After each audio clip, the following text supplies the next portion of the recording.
Hi, everyone, and a very happy Good Friday to all of you. I'm Chris Brown, and this is your Week in Review from ClarkCountyToday.com. Now, this week we heard from Oregon's Department of Transportation addressing elected officials at a Clark County Council work session about the possibility of tolling along all or some of I-5 and I-205 in Portland. Most of the questions centered around what value this so-called value pricing would have for residents of Southwest Washington, and what options, if any, Clark County commuters would have to offset the costs. They were told to expect answers to those questions in the coming months.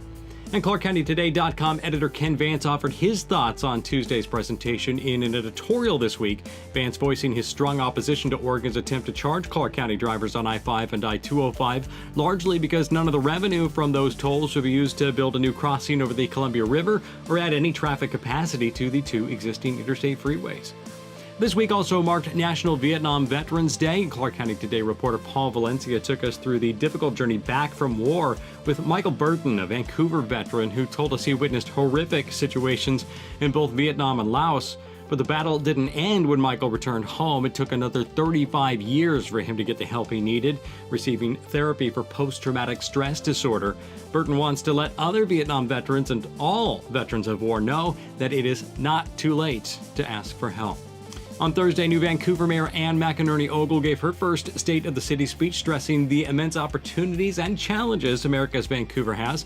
The city hopes to leverage major new developments like the downtown waterfront to attract high-wage jobs, but homelessness and lack of affordable housing remain major challenges, as well as funding social services as the population of Vancouver balloons. Be sure to watch her full speech at ClarkCountyToday.com. Speaking of politics, we heard on Wednesday from Rep. Liz Pike, the Republican, announcing last January that she would not seek a fourth term in the state legislature.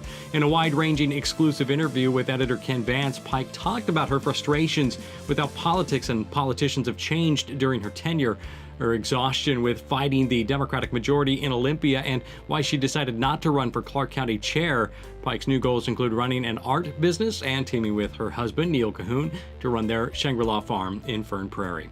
And we also told you about major news for Ridgefield and the Discovery Corridor in northwest Clark County. Governor Jay Inslee signing into law a new bill that will allow the Port of Ridgefield to start construction on a 42-mile dark fiber network.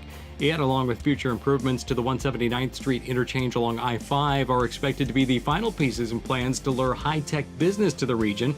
The port won't be getting into the internet service business, but will lease space on the fiber network to other providers.